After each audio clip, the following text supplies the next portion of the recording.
നമസ്കാരം. പോയ വാരം ക്രൈസ്തവ സഭാലോകത്ത് നടന്ന വാർത്തകളും സംഭവങ്ങളും ചർച്ച ചെയ്യുന്ന ചർച്ച് ബിറ്റ്സിലേക്ക് സ്വാഗതം. ഒന്നിച്ചു പഠിച്ചു വളർന്ന് ഒരേ സന്യാസ സഭയിൽ ചേർന്ന് വിശ്വാസ വഴിത്താരയിൽ ഒന്നിച്ചു നീങ്ങുന്ന 3 ജോഡി ഇരട്ട സന്യാസിനിമാരുടെ ദൈവവിളി അനുഭവം ഈ ആഴ്ചത്തെ ചർച്ച് ബിറ്റ്സിന്റെ പ്രേക്ഷകരിലേക്ക് എത്തിക്കുകയാണ്. തങ്ങളുടെ ജീവിതം പൂർണ്ണമായും ക്രിസ്തുവിന് സമർപ്പിച്ചുകൊണ്ട് മുന്നേറുന്ന ഇവർ ഫ്രാൻസിസ്കൻ ക്ലാരിസ്റ്റ് സന്യാസ സഭയിലെ അംഗങ്ങളാണ്. FCC ഭരണങ്ങാനം അൽഫോൺസ ജ്യോതി പ്രൊവിൻസിൽ 3 ഇരട്ട സന്യാസിനിമാരുടെ ജീവിതം ഇരട്ടി സന്തോഷം നൽകുന്ന ഒന്നാണ്. സന്യാസ ജീവിത വഴിത്താരയിൽ പ്രാർത്ഥനാപൂർവ്വം മുന്നേറുന്ന ഇവരുടെ ജീവിതം മറ്റ് സന്യാസിനിമാർക്ക് പ്രചോദനം നൽകുന്നതാണ്. സന്യാസ ജീവിതത്തിലേക്ക് കടന്നു വരുവാൻ തനിക്ക് വളരെയേറെ ആഗ്രഹമുണ്ടായിരുന്നുവെന്നും PDC പരീക്ഷയിൽ പരാജയപ്പെട്ടത് സന്യാസ ജീവിതത്തിലേക്കുള്ള വഴിത്തിരിവായെന്നും സിസ്റ്റർ ആൻലിറ്റ് പറയുന്നു. ഒത്തിരി ആഗ്രഹം ഉണ്ടായിരുന്നു മനസ്സിന്. പക്ഷേ വീട്ടിൽ ഞങ്ങൾ 8 മക്കളാണ്. 2 ആങ്ങളമാർ, 4 ചേച്ചിമാർ. അപ്പോൾ അവർ ഞങ്ങളാണ് ഏറ്റവും ഇളയത്. അപ്പം പപ്പായ്ക്കും ചാച്ചനും അമ്മച്ചിക്ക് ഞങ്ങളെ വിടാൻ ഒത്തിരി ബുദ്ധിമുട്ടായിരുന്നു. ഏക്കെല്ലാം മനസ്സിൽ ഒത്തിരി ആഗ്രഹം, എൻ്റെ മനസ്സിൽ ആദ്യം ഒത്തിരി ആഗ്രഹം തോന്നി. മടത്തി പോരണം എന്ന് ഒത്തിരി ആഗ്രഹം തോന്നി. അപ്പം ഞാൻ ആരോടും പറഞ്ഞില്ല. ഞാൻ ശരിക്കും പ്രാർത്ഥിച്ചു, ദൈവമേ ഞാൻ എന്താണ് ചെയ്യേണ്ടത്, മടത്തി പോകണോ അത് എന്താ ചെയ്യേണ്ടത് എന്ന് പ്രാർത്ഥിച്ചു. അപ്പം PDC കഴിഞ്ഞപ്പം ഞാനൊരു വിഷയത്തിന് തോറ്റു, ഇയാൾ എല്ലാ വിഷയത്തിനും ജയിച്ചു. അന്നേരം വീണ്ടും പഠിക്കാൻ പോയി. അപ്പം ഞാൻ എന്നോട് പറഞ്ഞു, നീ പോയി പഠിച്ച് ജയിച്ച് കൂടുതൽ പഠിക്കുക എന്ന് ചാച്ചൻ പറഞ്ഞു. അപ്പോൾ ഞാൻ എൻ്റെ മനസ്സിൽ തോന്നി, വേണ്ട ഞാൻ പഠിക്കുന്നില്ല, എനിക്ക് മടത്തി പോകണം എന്ന് മനസ്സിൽ തോന്നി. അതിനുശേഷം ഞാൻ ശരിക്കും പ്രാർത്ഥിച്ചു, ദൈവമേ ഞാൻ എവിടെയാണ് പോകേണ്ടത്, എന്താ പോകേണ്ടതെന്ന് പ്രാർത്ഥിച്ച് കഴിഞ്ഞപ്പം എൻ്റെ മനസ്സിൽ തോന്നി, എന്നെയാണ് കൂടുതൽ സ്നേഹിക്കുന്നതെന്ന് ഈശോ ചോദിക്കുന്ന പോലെ എൻ്റെ മനസ്സിൽ തോന്നി. അപ്പം ഞാൻ അവിടെ തന്നെ വെച്ച് പറഞ്ഞു, അത് എനിക്ക് നിന്നെ മാത്രം മതി എന്ന് ഞാൻ മനസ്സിൽ പറഞ്ഞു. അതിനുശേഷം ഞാൻ പ്രാർത്ഥിച്ചു എവിടെയാണ് പോകേണ്ടത്, കാരണം ആരും വിളിച്ചില്ല, പ്രത്യേകിച്ച് ആരും എന്നെ ഒന്നും വിളിച്ചില്ല. അന്നേരം ഞാൻ പിന്നെയും പ്രാർത്ഥിച്ചപ്പം ശരിക്കും ഞാനൊരു ദിവസം അൽഫോൻസാമ്മയെ സ്വപ്നം കണ്ടു. അപ്പോൾ എൻ്റെ മനസ്സിൽ തോന്നി ഈ മഠത്തിൽ തന്നെയായിരിക്കും പോകേണ്ടതെന്ന് എൻ്റെ മനസ്സിൽ തോന്നി. അതിനുശേഷം ഞാൻ തന്നെ ക്യാമ്പിൻ്റെ കാര്യമൊക്കെ ചോദിച്ചു, ഞാൻ തന്നെ മുൻകൈ എടുത്ത് എന്നാ ക്യാമ്പിൽ നിന്നൊക്കെ ചോദിച്ച് ആദ്യം വീട്ടിൽ നിന്ന് ഇറങ്ങിയാണ്. അപ്പം ഈ ആൾക്ക് കൂടുതൽ പഠിക്കണം എന്ന് ആഗ്രഹം തോന്നി. ഞാൻ പറഞ്ഞു, പഠിച്ചോ ഞാൻ പൊക്കോളാം എന്ന് പറഞ്ഞ് അന്ന് ആദ്യമായിട്ട് പിരിഞ്ഞ് മഠത്തിൽ ചേർന്നു. മഠത്തിൽ ചേരാൻ 15-ാം വയസ്സിൽ ആഗ്രഹമുണ്ടായിരുന്നുവെന്നും എന്നാൽ ദൈവഹിതം തിരിച്ചറിയുവാൻ പ്രാർത്ഥനയോടെ 10 വർഷത്തോളം കാത്തിരിക്കേണ്ടി വന്നുവെന്നും ഏത് മഠത്തിൽ ചേരണമെന്ന് ഈശോയോട് പ്രാർത്ഥിച്ചപ്പോൾ വിശുദ്ധ അൽഫോൻസാമയുടെ മുഖം മനസ്സിൽ തെളിഞ്ഞുവെന്നും അത് തനിക്ക് ഫ്രാൻസിസ്കൻ ക്ലാരിസ്റ്റ് സന്യാസ സഭയിൽ ചേരാൻ പ്രചോദനമായെന്നും സിസ്റ്റർ ക്ലെയർലിറ്റ് പറയുന്നു. എന്നെക്കുറിച്ചുള്ള വ്യക്തമായൊരു തീരുമാനം എടുത്താൽ മാത്രം, എനിക്ക് മനസ്സിലാക്കി തന്നാൽ മാത്രമേ ഞാൻ മഠത്തിലോ ഒരു തീരുമാനം എടുക്കുള്ളൂ എന്നൊരു വാശിയുണ്ടായിരുന്നു. അങ്ങനെ ഇരിക്കുമ്പോഴാണ് ഒരു ക്യാമ്പിന് വന്ന് വിളിച്ചു. ഭരണങ്ങാനത്ത് ക്യാമ്പിന് പോയപ്പോൾ അൽഫോൻസാമ്മയുടെ അടുത്ത് പോയി പ്രാർത്ഥിച്ച് ഞാൻ ഇരുന്നപ്പോൾ ഞാൻ പറഞ്ഞു, 15 വർഷമായിട്ട് ഞാൻ പ്രാർത്ഥിക്കുന്നതാണ്, ഇതിപ്പോൾ എനിക്ക് 25 വയസ്സായി, ഒരു തീരുമാനം എടുത്തേ മുന്നോട്ട് പോകാൻ പറ്റത്തുള്ളൂ, വ്യക്തമായിട്ടൊരു തീരുമാനം വേണം എന്ന് പറഞ്ഞു. അങ്ങനെ ഇരുന്ന് ഞങ്ങൾ സംസാരിച്ച് പ്രാർത്ഥിച്ചുകൊണ്ടിരുന്നപ്പോൾ പെട്ടെന്ന് എൻ്റെ മനസ്സിലേക്ക് ആരോ ചോദിക്കുന്ന പോലെ തോന്നി, നിനക്ക് ഈശോയുടെ മണവാട്ടിയാകണോ മനുഷ്യരുടെ മണവാട്ടിയാകണോ? പെട്ടെന്ന് ഞാൻ അറിയാതെ തന്നെ അവിടെ ഇരുന്നിട്ട് പറഞ്ഞു, എനിക്ക് ഈശോയുടെ മണവാട്ടി ആയാൽ മതി എന്ന് പറഞ്ഞു. അപ്പോഴത്തേക്കും തിരിച്ച് മറുപടി അങ്ങനെ എനിക്ക് കിട്ടി, എന്നാൽ നിൻ്റെ ദൈവവിളി അത് തന്നെയാണ് എന്ന്. അന്ന് മുതൽ ഇന്ന് വരെ എനിക്കൊരു സംശയം തോന്നിയിട്ടില്ല. കാരണം 15 വർഷം ഞാൻ പ്രാർത്ഥിച്ചു. അങ്ങനെ ഇരുന്ന് പ്രാർത്ഥിച്ചപ്പോൾ വ്യക്തമായൊരു അടയാളം തരണമെന്ന് പ്രാർത്ഥിച്ചു. അപ്പോൾ കൃത്യമായിട്ട് എനിക്ക് മറുപടി കിട്ടി, ഇത് നിൻ്റെ ദൈവവിളി ഇത് തന്നെയാണ് എന്ന്. അതിനാൽ ഇന്ന് വരെ എനിക്ക് ജീവിതത്തിൽ പിന്നെ ഒരു സംശയത്തിന് കാരണം വന്നിട്ടില്ല. തങ്ങൾക്ക് ചെറുപ്പം മുതൽ മഠത്തിൽ ചേരുവാൻ ആഗ്രഹമുണ്ടായിരുന്നുവെന്നും ദൈവവിളി ലഭിക്കുവാനും വിശുദ്ധയായ സന്യാസിനിയാകുവാനും ആഗ്രഹമുണ്ടായിരുന്നുവെന്നും സിസ്റ്റർ മാഗി പങ്കുവയ്ക്കുന്നു. ഞങ്ങൾ 2 പേരും ഒന്നിച്ചാണ് മഠത്തിൽ വന്നത്. ഞങ്ങൾക്ക് കൊച്ചുനാൾ മുതലേ ആഗ്രഹമുണ്ടായിരുന്നു. ഞങ്ങൾ ഒത്തിരി പ്രാർത്ഥിക്കുകയും ചെയ്യുമായിരുന്നു. അമ്മ കൊച്ചുനാളിൽ പറഞ്ഞു തന്നിട്ടുണ്ട്, മാർച്ച് 24-ാം തീയതി വൈകിട്ട് 12 മണിക്ക് മാതാവിൻ്റെ മംഗലവാർത്ത തിരുനാളാണ്, 3 കാര്യം പ്രാർത്ഥിച്ചാൽ സാധിച്ചു തരുമെന്ന്. അതുകൊണ്ട് ഞങ്ങൾ എന്നും പ്രാർത്ഥിക്കുന്നതിൽ ഒരു കാര്യം, ഞങ്ങൾക്ക് നല്ല ഒരു ദൈവവിളി, നല്ല ഒരു വിശുദ്ധയായി സിസ്റ്ററായി തീരുവാൻ ഞങ്ങൾ ആഗ്രഹിക്കുന്നുണ്ട്, ഞങ്ങളുടെ ആഗ്രഹം സാധിച്ചു തരണമെന്നെന്നും പ്രാർത്ഥിക്കുമായിരുന്നു. അത് കഴിഞ്ഞിട്ട് ഞങ്ങൾ ഇതിനുവേണ്ടി ഒത്തിരി തീക്ഷ്ണമായിട്ട് പ്രാർത്ഥിക്കുകയും ആഗ്രഹിക്കുകയും ചെയ്യുമായിരുന്നു. ഞങ്ങൾക്കൊരു CMC മഠത്തിൽ പോകാനായിരുന്നു ആഗ്രഹം. ആ മഠം ഞങ്ങൾക്ക് ഒരുപാട് ഇഷ്ടവുമായിരുന്നു. ആ സിസ്റ്റർമാരുമായിട്ട് ഞങ്ങൾക്ക് നല്ല ബന്ധവുമുണ്ടായിരുന്നു. അതുകൊണ്ട് ഞങ്ങൾ അങ്ങനെ തന്നെ ആഗ്രഹിച്ചു. പക്ഷേ ഞങ്ങൾ അങ്ങനെ ആഗ്രഹിച്ചുകൊണ്ടിരുന്നു. അപ്പം ഞങ്ങളുടെ കസിൻ സിസ്റ്റേഴ്സ് ഉണ്ട് ഈ മഠത്തിൽ. അപ്പോൾ അവർ പറഞ്ഞു, നിങ്ങൾ ഏതായാലും CMC പോകാനിരിക്കുമല്ലേ, എന്നാൽ നിങ്ങൾ ഇവിടെ ഒരു ക്യാമ്പിന് വന്ന് കൂടാൻ പറഞ്ഞു. അപ്പം ഞങ്ങളൊരു ക്യാമ്പിന് ഇവിടെ വന്ന് കൂടി. എന്നിട്ട് ഞങ്ങൾ അന്നേരമൊക്കെ ഞങ്ങളുടെ CMC പോകാമെന്ന് ആഗ്രഹിച്ചു. അതിന് ഞങ്ങൾ പോരാൻ നേരം അൽഫോൻസാമ്മയുടെ മുറി കയറി ഞങ്ങൾ പ്രാർത്ഥിച്ചു. അന്നേരം ഞങ്ങൾക്ക് 2 പേർക്കും ഒരുപോലെ തോന്നി ഇവിടെ വന്നേക്കാമെന്ന്. ഇവിടെ വന്നു കഴിഞ്ഞിട്ട് ഞങ്ങൾക്ക് ഒരിക്കലും തോന്നിയിട്ടില്ല ഇവിടെ വരണ്ടായിരുന്നു എന്ന്. ഫ്രാൻസിസ്കൻ സന്യാസ സഭയിൽ ചേരുന്നതായി ചെറുപ്പത്തിൽ സ്വപ്നം കണ്ടിരുന്നുവെന്നും അതെല്ലാം തങ്ങളുടെ ദൈവവിളി FCCയിലേക്ക് തന്നെയായിരുന്നുവെന്ന് ഉറപ്പിക്കുന്നതായിരുന്നുവെന്നും സിസ്റ്റർ മാജി പറയുന്നു. ഞങ്ങൾ ഇങ്ങനെയൊക്കെ സംസാരിക്കുമായിരുന്നു, ഇങ്ങനെ മഠത്തിൽ പോകുന്നതിനെക്കുറിച്ചുമൊക്കെ. നല്ലൊരു സിസ്റ്ററായിട്ട് ജീവിക്കണം. പിന്നെ മഠത്തിൽ വരുമ്പോൾ ദിവികാരുണ്യത്തിൽ ഈശോയുടെ ഭവനത്തിൽ താമസിക്കാൻ പറ്റുമല്ലോ എന്നുള്ള വലിയൊരു സന്തോഷം ഉണ്ടായിരുന്നു. കാരണം കുടുംബത്തിലാണെങ്കിൽ നമുക്കൊരു ദിവികാരുണ്യമില്ല, ഈശോയുടെ അടുത്ത് എപ്പോഴും പോകത്തില്ല, രൂപക്കൂടിന് മുന്നേ ഇരുന്ന് പ്രാർത്ഥിക്കുന്നുള്ള. അങ്ങനെയല്ല, ഭവനത്തിൽ സന്യാസ ഭവനത്തിൽ ഈശോയുടെ അടുത്ത് എപ്പം വേണേലും നമുക്ക് ഓടിച്ചെല്ലാം നമ്മുടെ കാര്യങ്ങളൊക്കെ പറയാം. സന്യാസം ദീപികാരുണ്യത്തോടൊത്ത ജീവിതമാണെന്ന്. അതുപോലെ തന്നെ ഇങ്ങനെ അന്വേഷണം നടന്നുകൊണ്ടിരുന്ന കാലത്ത് ഒരു ദിവസം രാത്രി സ്വപ്നം കണ്ടു, ഉടുപ്പിട്ടയിൽ കഴിഞ്ഞിട്ട് വീട്ടിൽ തിരിച്ചു വരുന്നത്.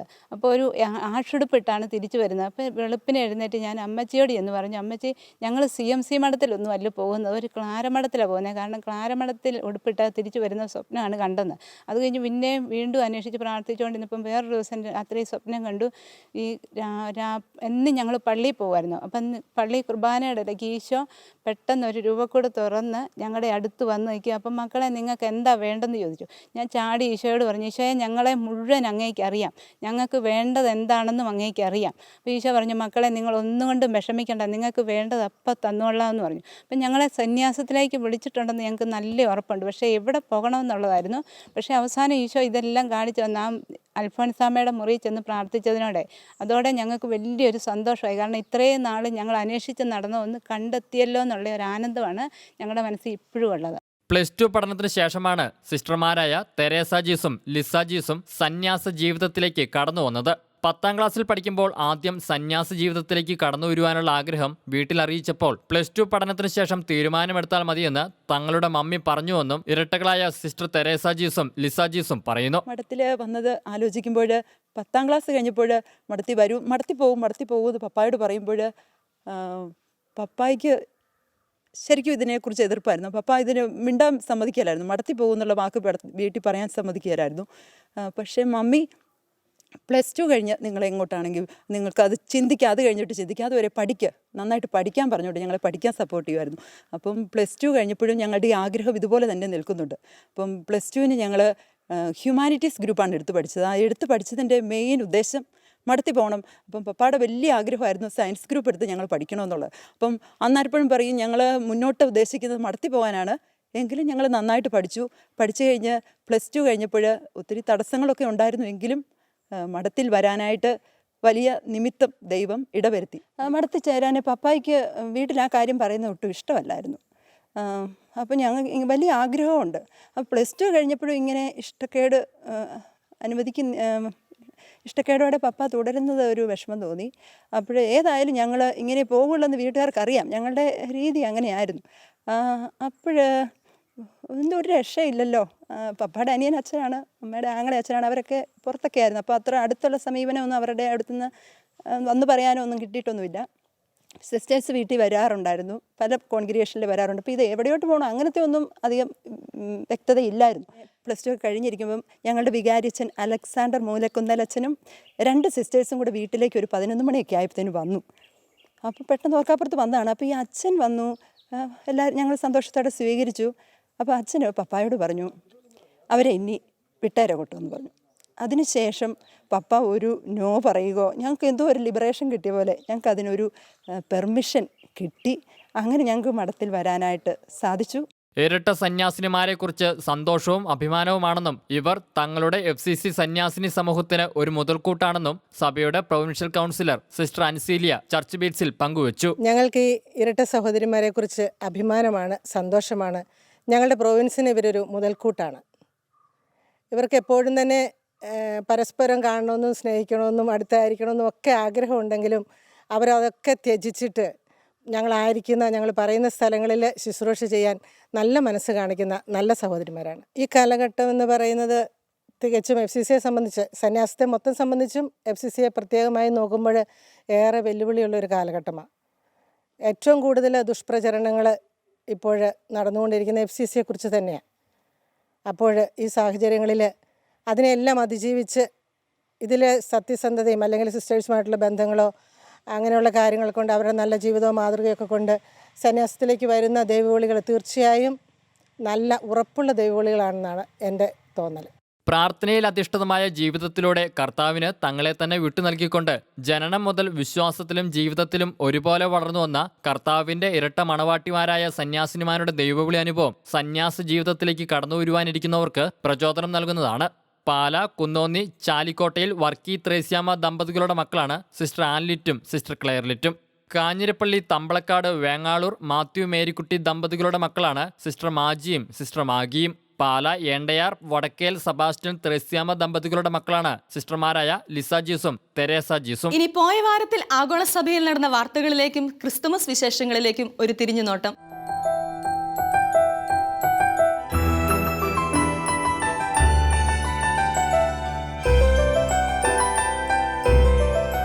താമരശ്ശേരി രൂപത സെമിനാരി വൈദിക വിദ്യാർത്ഥികൾ നിർമ്മിച്ച പ്രകൃതി സൗഹൃദ പുൽക്കൂട് ശ്രദ്ധേയമാകുന്നു. 6 അടി ഉയരമുള്ള രൂപങ്ങൾ മണ്ണിൽ നിർമ്മിച്ചിരിക്കുന്നത് താമരശ്ശേരി രൂപതാംഗമായ ബ്രദർ പ്രവീൺ. പ്രധാന ആകർഷണം ചെളികൊണ്ട് നിർമ്മിച്ച 5 അടിയോളം വരുന്ന തിരുക്കുടുംബത്തിന്റെ രൂപമാണ്. ഏകദേശം 1 മാസം നീണ്ടുനിന്ന അധ്വാനത്തിന്റെ ഫലമാണ് മനോഹരമായ ഈ പുൽക്കൂട്. പ്രകൃതി സൗന്ദര്യത്തോട് നീതി പുലർത്തും വിധം മരക്കഷ്ണങ്ങൾ, ചകിരിത്തൊണ്ട്, സ്വന്തം നിർമ്മിച്ച ചുട്ടകട്ടകൾ, മെടഞ്ഞെടുത്ത ഓല എന്നിവയാൽ നിർമ്മിച്ച ഈ പുൽക്കൂട് കാഴ്ചക്കാർക്ക് ഒരു പുത്തൻ അനുഭവമാണ് സമ്മാനിക്കുന്നത്. MCBS സഭാംഗമായ ബ്രദർ പ്രവീൺ സണ്ണിക്ക് പുൽക്കൂട് നിർമ്മിക്കാൻ എല്ലാവിധ പിന്തുണയും പ്രോത്സാഹനവും നൽകി Sanathana seminary rector father Mathew ഓലിക്കരോട്ടും ആനിമേറ്റർ ഫാദർ പോൾ കുഞ്ഞാനിയിലും മറ്റു വൈദിക വിദ്യാർത്ഥികളും ഒപ്പമുണ്ടായിരുന്നു.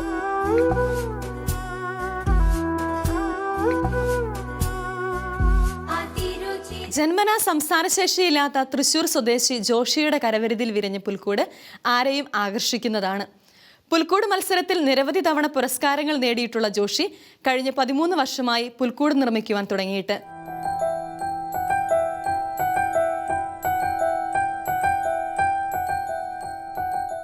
തൃശൂർ നെല്ലങ്കര സ്വദേശിയും കാനറ ബാങ്ക് ജീവനക്കാരനുമായ CF ജോഷി 10 അടി വ്യാസത്തിൽ നിർമ്മിച്ച പുൽക്കൂട്ടിൽ യഹൂദയ രാജ്യത്തിന്റെ എല്ലാ കാഴ്ചയും സംഭവങ്ങളും ചേർത്തിട്ടുണ്ട്.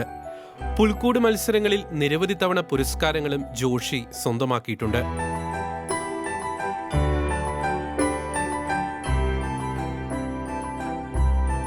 ദൈവം തന്ന ഈ കഴിവ് മറ്റുള്ളവർ കൂടി ആനന്ദിക്കുന്നത് കാണുമ്പോൾ ജോഷിയുടെ മുഖത്ത് ആനന്ദം നിറയുകയാണ്.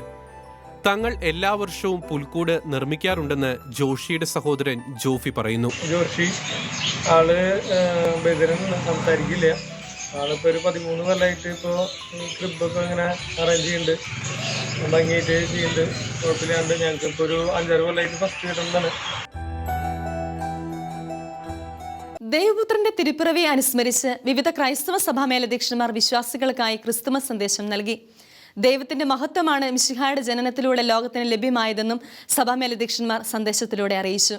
ഓരോ ക്രിസ്തുമസും നമ്മെ ഓർമ്മിപ്പിക്കുന്നത് മനുഷ്യരാശിയുടെ സമുദാരണമാണെന്നും ക്രിസ്തുവിൽ ആരംഭിച്ച ഈ സമുദാരണം സഭയിലും സമൂഹത്തിലും ഇന്നും തുടരുകയാണെന്നും സീറോ മലബാർ സഭ മേജർ ആർച്ച് ബിഷപ്പ് കർദിനാൾ മാർ ജോർജ് ആലഞ്ചേരി ക്രിസ്തുമസ് സന്ദേശത്തിൽ പറഞ്ഞു. ക്രിസ്തുമസ് പിറക്കേണ്ടത് നാം ഓരോരുത്തരുടെയും ഹൃദയത്തിലാവണമെന്നും നാം ആയിരിക്കുന്നയിടങ്ങളിൽ രക്ഷയുടെ മഹത്വം വിളങ്ങട്ടെയെന്നും കർദിനാൾ മാർ ജോർജ് ആലഞ്ചേരി ആശംസിച്ചു. ക്രിസ്മസ് എന്ന് പറഞ്ഞാൽ നമ്മുടെ കർത്താവും രക്ഷകനുമായ ഈശോ മിശിഹായുടെ ജനനത്തിരുനാളാണ്. ഈ ജനനത്തിരുനാൾ നമ്മെ അനുസ്മരിപ്പിക്കുന്നത് മനുഷ്യവർഗത്തിൻ്റെ സമുദ്ധാരണമാണ്.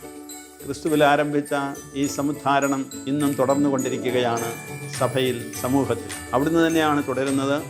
നാമൊക്കെ അവിടുത്തോടൊപ്പം പ്രവർത്തിക്കുന്നവരാണ്, വാക്കുകൾ കൊണ്ടും പ്രവൃത്തികൾ കൊണ്ടും.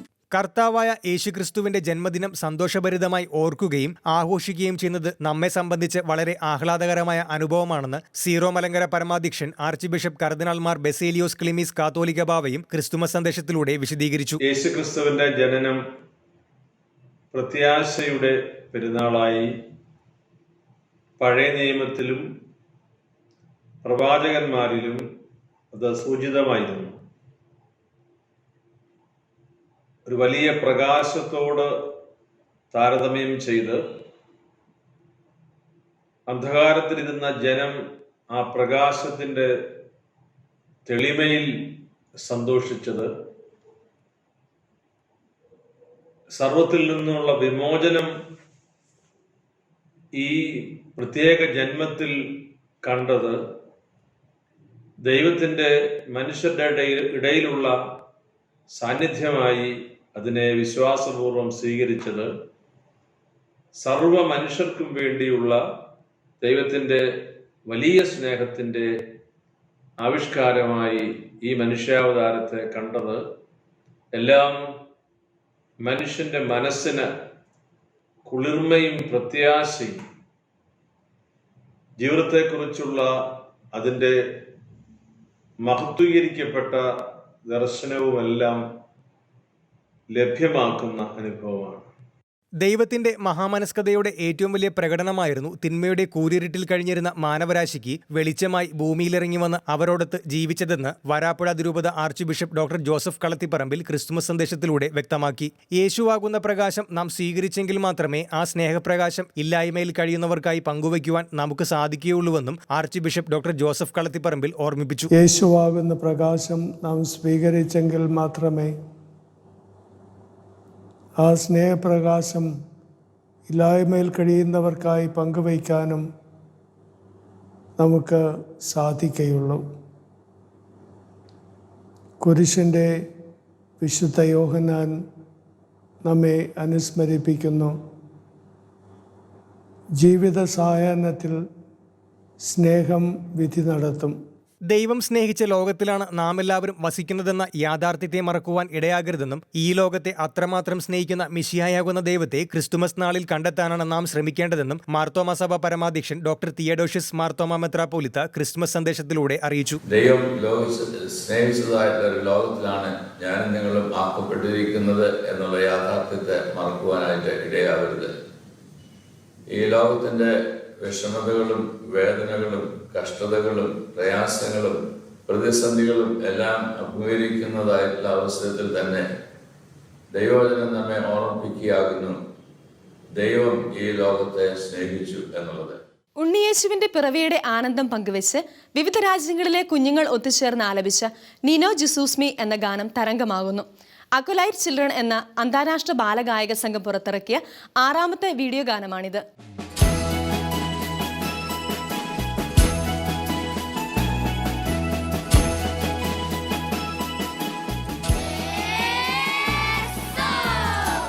എല്ലാ വർഷവും പെറുവിലെ അക്വലൈറ്റ് ചിൽഡ്രൻസ് സ്ക്വയർ ക്രിസ്മസിനോടനുബന്ധിച്ച് കരോൾ ഗാനം പ്രസിദ്ധീകരിക്കാറുള്ള പതിവ് കോവിഡ് പശ്ചാത്തലത്തിൽ ഇക്കൊല്ലം കുട്ടികൾ പൂർവാധികം തീക്ഷ്ണതയോടെയും പങ്കാളിത്തത്തോടെയുമാണ് നിർവഹിച്ചിരിക്കുന്നത്.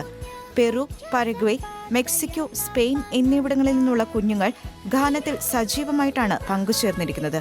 ഫാദർ കാർലോസ് ലോപ്പസ് ആണ് കുഞ്ഞുങ്ങളുടെ പരിശീലനത്തിനും വീഡിയോ തയ്യാറാക്കുന്നതിലും മുൻകൈ എടുത്തിരിക്കുന്നത്. 36 കുട്ടികൾ വിവിധ രാജ്യങ്ങളിൽ നിന്ന് ഓഡിയോയിലൂടെയും വീഡിയോയിലൂടെയും ഗാനത്തിൽ ഭാഗവാക്കുകളായി. തിരപ്പിറവി ദൃശ്യങ്ങളാലും പ്രകൃതി സൗന്ദര്യത്താലും ആകർഷകമായ ക്രിസ്മസ് അന്തരീക്ഷത്തിലാണ് ഗാനം തയ്യാറാക്കിയിരിക്കുന്നത്. പ്രത്യാശയുടെയും സുവിശേഷവൽക്കരണത്തിന്റെയും തീനാളങ്ങളായി ഓരോ കുഞ്ഞും ക്രിസ്മസ് കാലത്ത് രൂപാന്തരപ്പെടുകയാണ് ഈ അന്താരാഷ്ട്ര കരോൾ ഗാന സംരംഭത്തിലൂടെ ലക്ഷ്യം വയ്ക്കുന്നത്. റോമാ നഗരത്തിനും ലോകം മുഴുവനും വേണ്ടിയും ഊർബി എത്ത് ഓർബി ആശീർവാദവും പങ്കെടുത്ത വിശ്വാസികൾക്ക് പൂർണ്ണ ദണ്ഡവിമോചനവും നൽകി ഫ്രാൻസിസ് പാപ്പ. യേശുവിന്റെ മനുഷ്യാവതാരത്തിലൂടെ കൈവന്ന മനുഷ്യരുടെ സാഹോദര്യം മുറുകെ പിടിച്ച് കോവിഡ് വാക്സിൻ ഏവർക്കും ലഭ്യമാക്കണമെന്ന് പാപ്പ ആഹ്വാനം ചെയ്തു. പാപ്പ സന്ദേശത്തിൽ ലോകം മുഴുവനുമുള്ള ആവശ്യക്കാർക്ക് കൊറോണ വാക്സിൻ എത്തിക്കാനുള്ള ക്രമീകരണങ്ങൾ ചെയ്യണമെന്ന് അടിവരയിട്ട് പറഞ്ഞു. ഈ ഡിസംബർ 25-ന് 17 ലക്ഷത്തോളം പേരാണ് കൊറോണ ബാധിച്ചിരിക്കുന്നത്. ഈ അന്ധകാര സമയത്ത് മരുന്ന് കണ്ടുപിടിച്ചത് വലിയൊരു പ്രതീക്ഷയുടെ തിരുവട്ടമാണ്. മറ്റു കാര്യങ്ങൾ നോക്കാതെ സ്നേഹത്തിന്റെ നിയമം കൊണ്ടുവേണം ലോകം മുഴുവനും മരുന്ന് വിതരണം ചെയ്യാനെന്നും പാപ്പ സന്ദേശത്തിൽ പറഞ്ഞു.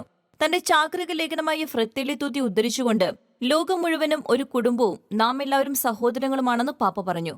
മറ്റുള്ളവരുടെ വേദനയിൽ പങ്കുകാരാകുമ്പോഴാണ് നമ്മുടെ ജീവിതം അർത്ഥസമ്പുഷ്ടമാകുന്നത്. അതിനായി രാഷ്ട്രീയ, സാമൂഹിക, സാമ്പത്തിക അധികാരികൾ എല്ലാവരും ശ്രമിക്കണമെന്നും പറഞ്ഞു.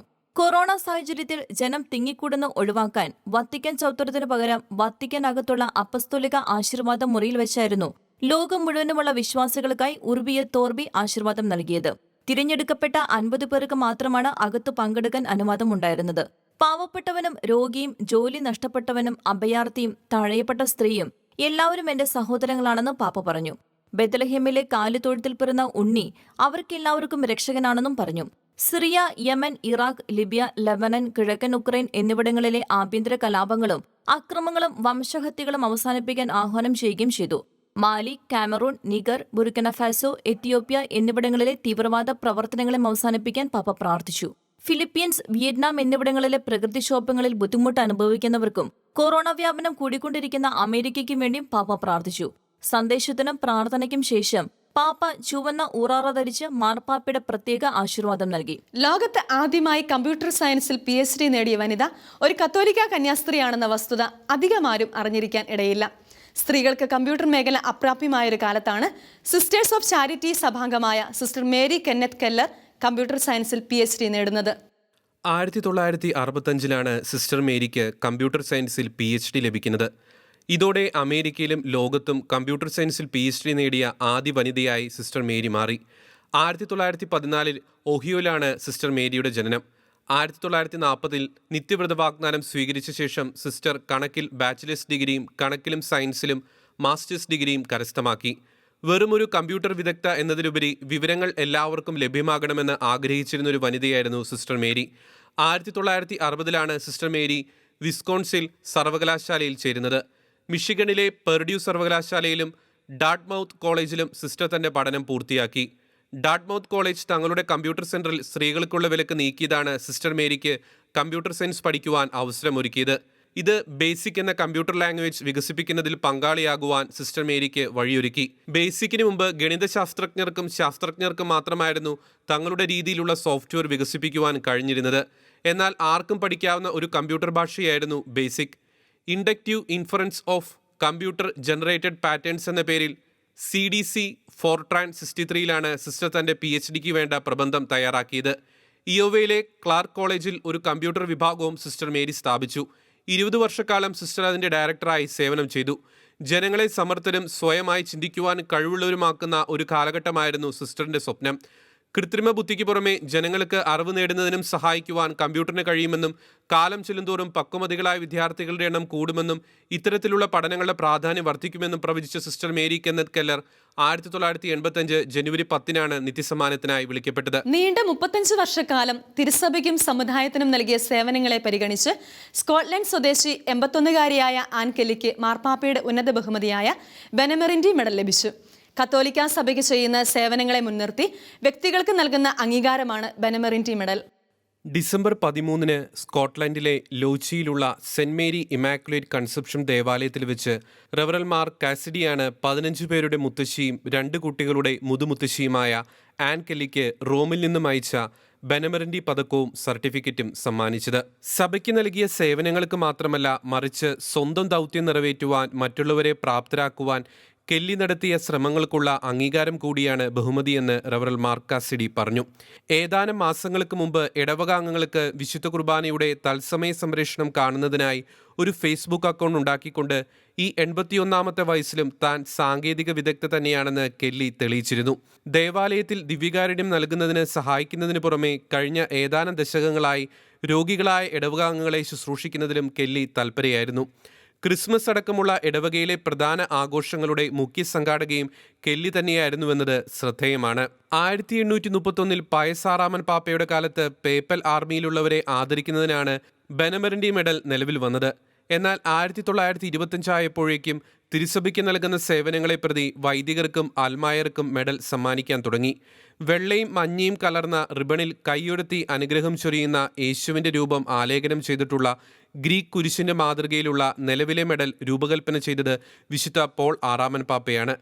കോവിഡ് പകർച്ചവ്യാധിയുടെ അവസരത്തിൽ പോലും പ്രായത്തെ പോലും അവഗണിച്ച് സഭാസേവനങ്ങളിൽ ഏർപ്പെട്ടിരിക്കുന്ന ആൻ കെല്ലി പേപ്പൽ ബഹുമതിക്ക് തികച്ചും അർഹയാണെന്നാണ് അവരെ അറിയുന്നവർ പറയുന്നത്. പുരസ്കാരം സ്വീകരിച്ചതിൻ്റെ തലേദിവസം മാത്രമാണ് താൻ ഇതേക്കുറിച്ച് അറിഞ്ഞതെന്നും പുരസ്കാരത്തിന് അർഹയായതിൽ താൻ സന്തോഷവതിയാണെന്നും ആൻ കെല്ലി പ്രതികരിച്ചു.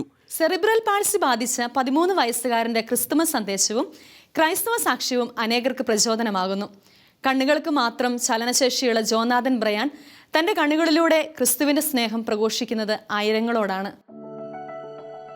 ഇംഗ്ലണ്ടിൽ ജനിച്ച ജന്മന സെറിബ്രൽ പാൾസി രോഗിയായിരുന്ന 13-കാരനായ ജോനാഥൻ ബ്രയാന്റെ ക്രൈസ്തവ അനുഭവങ്ങൾ സമൂഹ മാധ്യമങ്ങളിൽ ഏറെ ശ്രദ്ധ നേടിയിരുന്നു. ക്രിസ്തുമസിനോടനുബന്ധിച്ച് ജോനാഥൻ ബ്രയാൻ ലോകത്തിന് നൽകിയിരിക്കുന്ന സന്ദേശം വൈറലായിക്കൊണ്ടിരിക്കുകയാണ്.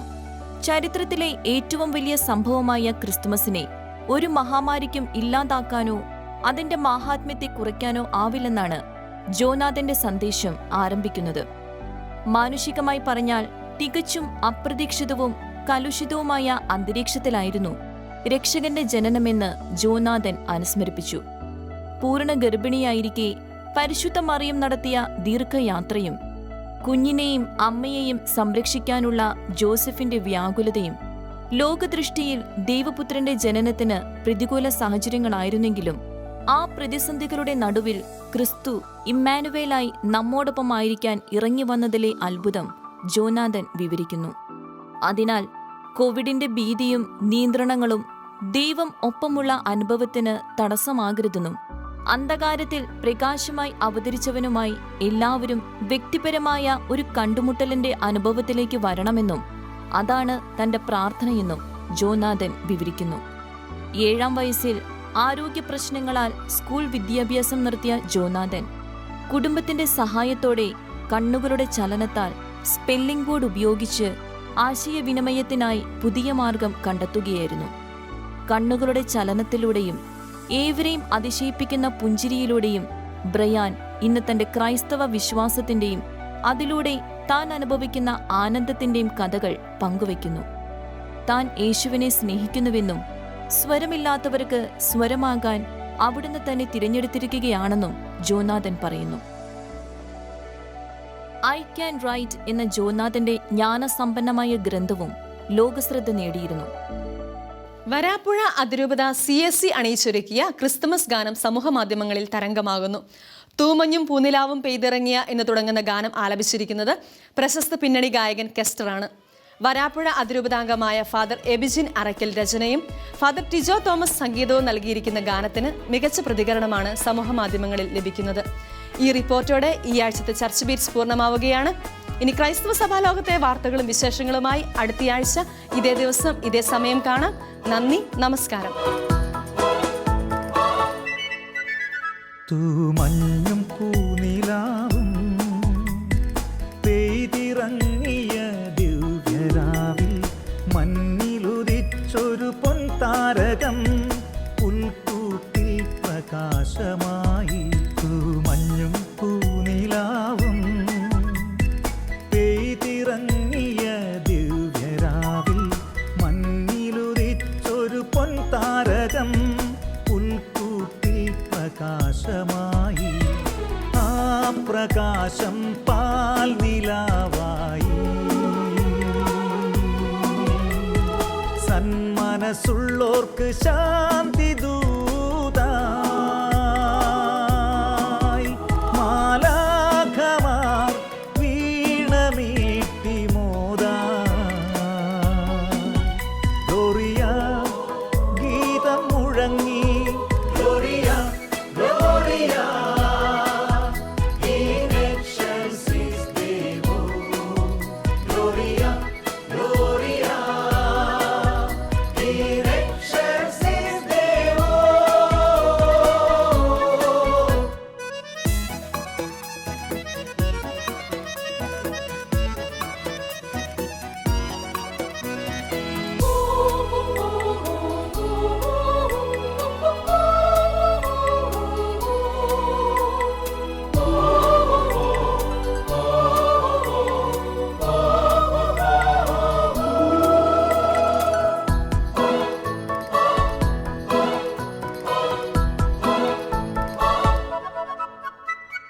യൂദയായിലെ മലഞ്ചെരിവിൽ മനസ്സിലെ മരതകച്ചോലയതിൽ